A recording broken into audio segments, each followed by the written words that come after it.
Makuru tuyakomereze mu karere ka Ruhango. Ambulance yari igiye gutwara abantu bakomerekeye mu mpanuka yagonze umwana w'imyaka 8 ahita yitaba Imana. Mu gitondo cyo kuri uyu wa mbere tariki ya 9 Kamena 2025 nibwo mu kagari ka Musamu mu murenge wa Ruhango akarere ka Ruhango habereye impanuka ikomeye yaguyemo umwana w'imyaka 8 wagonzwe n'imbangukiragutabara yarije gutabara abandi bari bakomerekeye mu yindi mpanuka. Bamwe mu baturage bari kuri uyu muhanda wabereye impanuka ituruka mu mujyi wa Ruhango ugana mu murenge wa Kinazi batangarije umunyamakuru wacu ko iyi mbangukiragutabara yari iturutse ku kigo nderabuzima cya Kibingo yarije gutabara bari bakomerekeye mu mpanuka yakozwe n'imodoka yagonganye na moto, aho iyi modoka yo mu bwoko bwa Fuso ifite ibirango bya plaque LAD 296 yagonze moto, abari bayiriho bose barakomereka.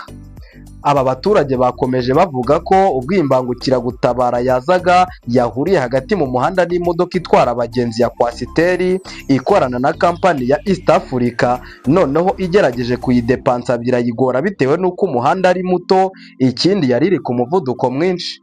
Abaturage bagize bati ubundi imbangukiragutabara yaje yiruka ije gukiza amagara y'abari bakomerekeye kuri moto bakomerekeye mu mpanuka nyuma y'uko bagonzwe na Fuso. Rero ubwo yari igiye kuhagera yahuye n'indi mu muhanda biragongana kuko yagerageje gukatira imodoka ya Kwasiteri biranga, umuhanda ni muto. Yagonze abantu bagera kuri 5 harimo abari bagiye kwiga. Umwana w'imyaka 8 ahita yitaba Imana.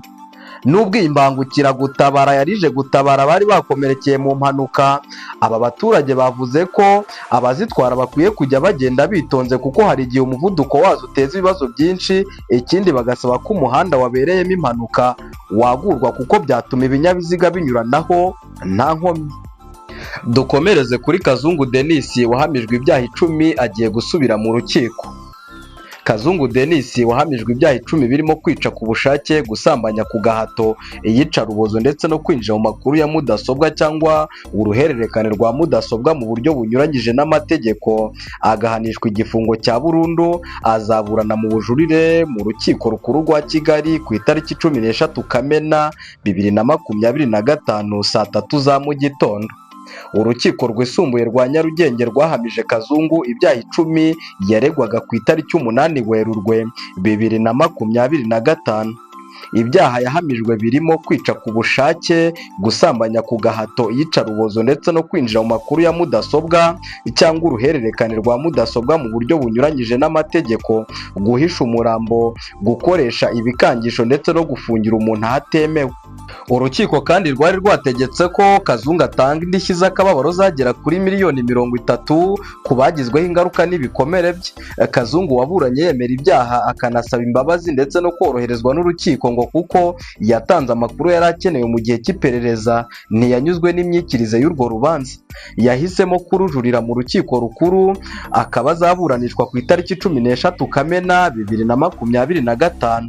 Byitezwe ko muri uru rubanza Kazungu Denis azasaba ko yagabanyirizwa igihano cya burundu yakatiwe mu gihe ubushinjacyaha bwo buzakomeza kugaragaza ko igihano yahawe cyari gikwiriye.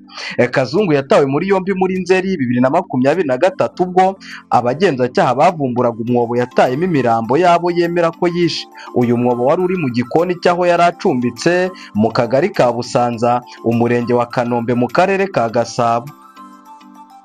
Amakuru yacu reka tuyahinira aha, mwari kumwe nanjye Imanishimwe Vincent Avumbura. Niba ugeze kuri iyi channel yacu ari ubwa mbere, ntiwibagirwe gukanda subscribe kuri channel yacu ndetse yanyu Vumbura TV, like, comment ndetse na share kugira ngo ujye urushaho kunogerwa n'ibindi biganiro bitandukanye tunyuza kuri uyu muyoboro wacu wa YouTube.